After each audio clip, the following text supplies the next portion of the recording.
ಬಂಧುಗಳೇ ನಮಸ್ಕಾರ, ಹೇಗಿದ್ರೆ ನೀವೆಲ್ಲರೂ? ನಾನು ಸುಬ್ರಹ್ಮಣ್ಯ ಹಂಡಿಗೆ. ಬಂಧುಗಳೇ, ಅಣ್ಣಾಮಲೈ ನಮ್ಮ ರಾಜ್ಯದಲ್ಲಿ IPS ಅಧಿಕಾರಿ ಆಗಿದ್ದ ಸಂದರ್ಭದಲ್ಲಿ ವಿಪರೀತ ಸದ್ದು ಮಾಡ್ತಿದ್ದಂತ ಅಧಿಕಾರಿ. ನಾವು ಅವರನ್ನ ಸಿಂಗಂ ಅಂತಲೂ ಕೂಡ ಕರಿತಾ ಇದ್ವಿ. ಇಂತಹ ಅಣ್ಣಾಮಲೈ ಇದ್ದಕ್ಕಿದ್ದ ಹಾಗೆ IPS ಹುದ್ದೆಯನ್ನ ತೊರೆದು ಅದಾದ ಬಳಿಕ ರಾಜಕೀಯಕ್ಕೆ ಎಂಟ್ರಿ ಕೊಡ್ತಾರೆ. ರಾಜಕೀಯಕ್ಕೆ ಎಂಟ್ರಿ ಕೊಟ್ಟ ಸಂದರ್ಭದಲ್ಲೂ ಕೂಡ ಯುವ ಜನತೆ ಅವ್ರ ಮೇಲೆ ಸಾಕಷ್ಟು ಭರವಸೆಯನ್ನ ಇಟ್ಕೊಂಡಿತ್ತು.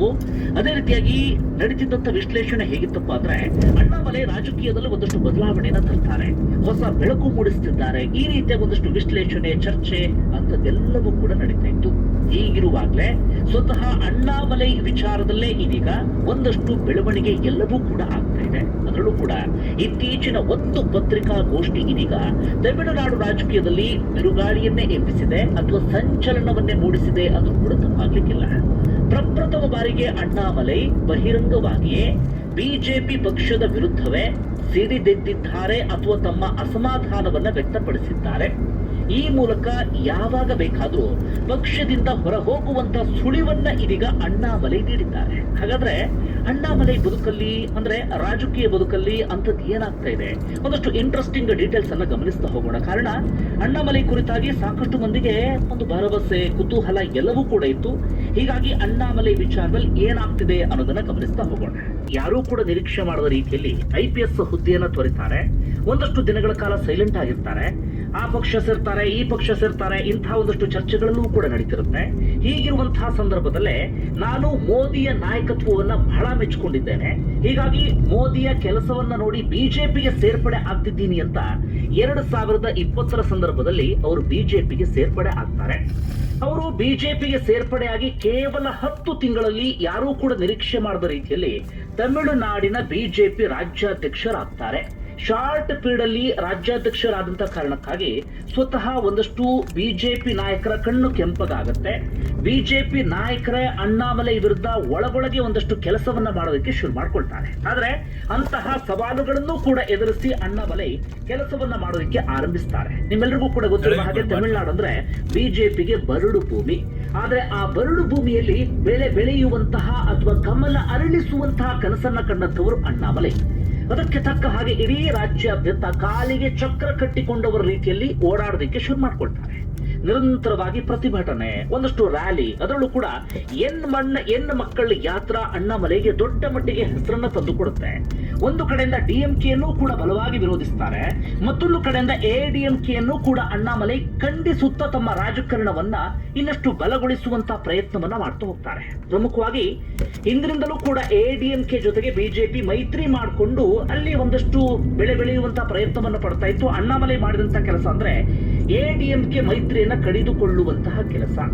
ನಾವು ಸ್ವಂತವಾಗಿ ಇಲ್ಲಿ ಅಧಿಕಾರಕ್ಕೆ ಬರಬೇಕು, ತಕ್ಷಣಕ್ಕೆ ಆಗದೆ ಇದ್ದರೂ ಕೂಡ ಫ್ಯೂಚರ್ ನಲ್ಲಿ ನಮಗಿದು ಹೆಲ್ಪ್ ಆಗುತ್ತೆ ಎನ್ನುವ ರೀತಿಯಲ್ಲಿ ಅಣ್ಣಾಮಲೈ ಒಂದಷ್ಟು ಪ್ಲಾನ್ ಅನ್ನು ರೂಪಿಸ್ತಾ ಹೋಗ್ತಾರೆ. ಮೋದಿ, ಅಮಿತ್ ಶಾ ರನ್ನು ಕೂಡ ಒಪ್ಪಿಸುವಲ್ಲಿ ಯಶಸ್ವಿ ಆಗ್ತಾರೆ. ಹೀಗಾಗಿ ಅಲ್ಲಿ AMDMK ಜೊತೆಗೆ ದೂರ ಆಗಿ ಬಿಜೆಪಿ ಸ್ವಂತ ಬಲದಿಂದ ಅಧಿಕಾರಕ್ಕೆ ತರಬೇಕು ಎನ್ನುವಂತ ಒಂದಷ್ಟು ಪ್ರಯತ್ನವನ್ನ ಅಣ್ಣಾಮಲೈ ಮಾಡ್ತಾ ಹೋಗ್ತಾರೆ. ಅಣ್ಣಾಮಲೈಗೆ ಮೊದಲು ಎದುರಾದಂತಹ ಸವಾಲು ಅಂದ್ರೆ ಕಳೆದ ಲೋಕಸಭಾ ಚುನಾವಣೆ. ಆಗಲೂ ಕೂಡ ಒಂದಷ್ಟು ವಿಶ್ಲೇಷಣೆ, ಚರ್ಚೆ ಎಲ್ಲವೂ ಕೂಡ ನಡೀತಾ ಇತ್ತು. ಒಂದಷ್ಟು ಮಂದಿ ಅಂತೂ ರಾಜಕೀಯ ವಿಶ್ಲೇಷಕರು ಕನಿಷ್ಠ ಬಿಜೆಪಿ 10 ಸ್ಥಾನವನ್ನ ಗೆಲ್ಲುತ್ತೆ ಎನ್ನುವ ರೀತಿಯಲ್ಲಿ ಮಾತಾಡ್ತಾ ಇದ್ರು. ಆದ್ರೆ ಅಂತಿಮವಾಗಿ ಆಗಿದ್ದೇನಪ್ಪಾ ಅಂದ್ರೆ ಚುನಾವಣೆಗೂ ಮುನ್ನ ಅಣ್ಣಾಮಲೈ ರ್ಯಾಲಿಗೆ ಜನ ಸೇರ್ತಾ ಇದ್ರು, ಅಣ್ಣಾಮಲೈ ಮಾತನ್ನ ಕೇಳೋದಕ್ಕೆ ಜನ ಬರ್ತಾ ಇದ್ರು. ಬಹಳ ದೊಡ್ಡ ಮಟ್ಟಿಗೆ ಒಂದು ರೀತಿಯಲ್ಲಿ ಸಂಚಲನವನ್ನ ಬಿಜೆಪಿ ತಮಿಳುನಾಡು ಮೂಡಿಸಿತ್ತು. ಆದ್ರೆ ಲೋಕಸಭಾ ಚುನಾವಣೆಯಲ್ಲಿ ಬಿಜೆಪಿಯದು ಶೂನ್ಯ ಸಾಧನೆ. ಆದ್ರೆ ಸಮಾಧಾನ ಪಟ್ಟಿಕೊಳ್ಳುವಂತ ವಿಚಾರ ಏನಪ್ಪಾ ಅಂದ್ರೆ, ಕಳೆದ ಲೋಕಸಭಾ ಚುನಾವಣೆಗಿಂತ ಈ ಲೋಕಸಭಾ ಚುನಾವಣೆಯ ಸಂದರ್ಭದಲ್ಲಿ ಬಿಜೆಪಿಯ ವೋಟ್ ಶೇರಿಂಗ್ ಸ್ವಲ್ಪ ಮಟ್ಟಿಗೆ ಜಾಸ್ತಿ ಆಗಿತ್ತು. ಅದೇ ಹುಮ್ಮಸ್ಸಿನಲ್ಲಿ, ಅದೇ ಇದರಲ್ಲಿ 2026 ವಿಧಾನಸಭಾ ಚುನಾವಣೆಗೆ ಬಿಜೆಪಿಯನ್ನ ಸಜ್ಜುಗೊಳಿಸುವಂತ ಕೆಲಸವನ್ನ ಅಣ್ಣಾಮಲೈ ಮಾಡ್ತಾ ಇದ್ರು. ಅದಕ್ಕೆ ಬೇಕಾದಂತ ಒಂದಷ್ಟು ತಯಾರಿ ಎಲ್ಲವೂ ಕೂಡ ಆಗ್ತಾ ಇತ್ತು. ಹೀಗಿರುವಂತಹ ಸಂದರ್ಭದಲ್ಲೇ ಅಣ್ಣಾಮಲೈ ವಿಚಾರದಲ್ಲಿ ಒಂದಷ್ಟು ಏರುಪೇರು ಆಗಿ ಬಿಡುತ್ತೆ. ಪ್ರಮುಖವಾಗಿ ಆದಂತಹ ಬೆಳವಣಿಗೆ ಏನಪ್ಪಾ ಅಂದ್ರೆ, ಬಿಜೆಪಿ 2026 ವಿಧಾನಸಭಾ ಚುನಾವಣೆಯ ಮೇಲೆ ಕಣ್ಣಿಟ್ಟು ADMK ಜೊತೆಗೆ ಮತ್ತೊಮ್ಮೆ ಮೈತ್ರಿಗೆ ಸಜ್ಜಾಗಿ ಬಿಡುತ್ತೆ.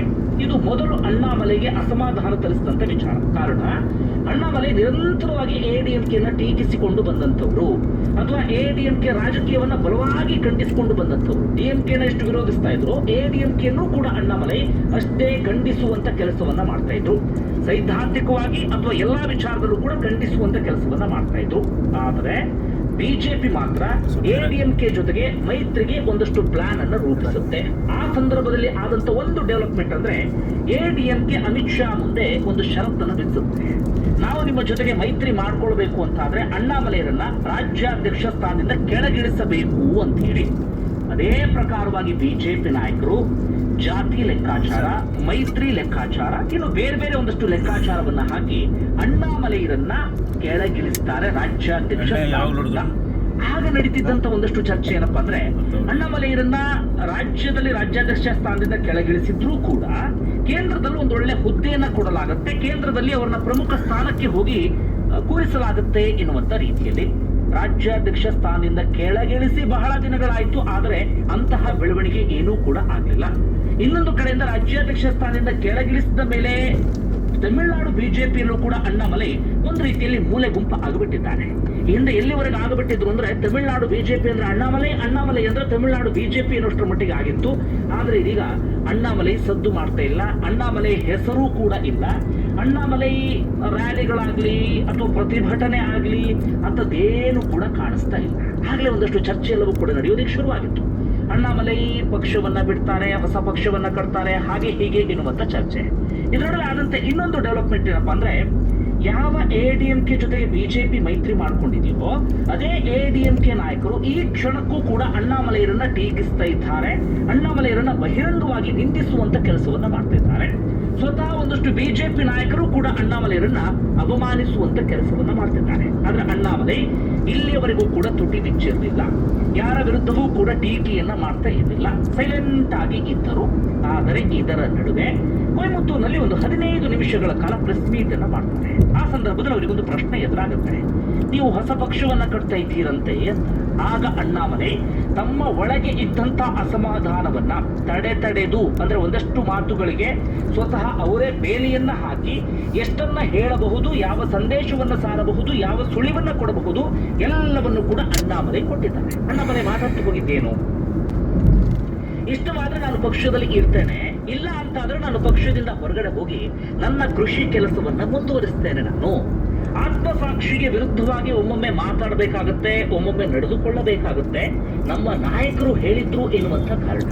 ಆದ್ರೆ ಎಲ್ಲವನ್ನು ತುಂಬಾ ದಿನಗಳ ಕಾಲ ಸಹಿಸಿಕೊಳ್ಳೋದಿಕ್ಕೆ ಸಾಧ್ಯ ಇಲ್ಲ.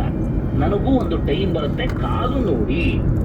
ಹಣೆಗೆ ಗನ್ನನ್ನ ಇಟ್ಟು ಯಾರನ್ನೂ ಕೂಡ ಪಕ್ಷದಲ್ಲಿ ಉಳಿಸಿಕೊಳ್ಳೋದಿಕ್ಕೆ ಸಾಧ್ಯವೇ ಇಲ್ಲ.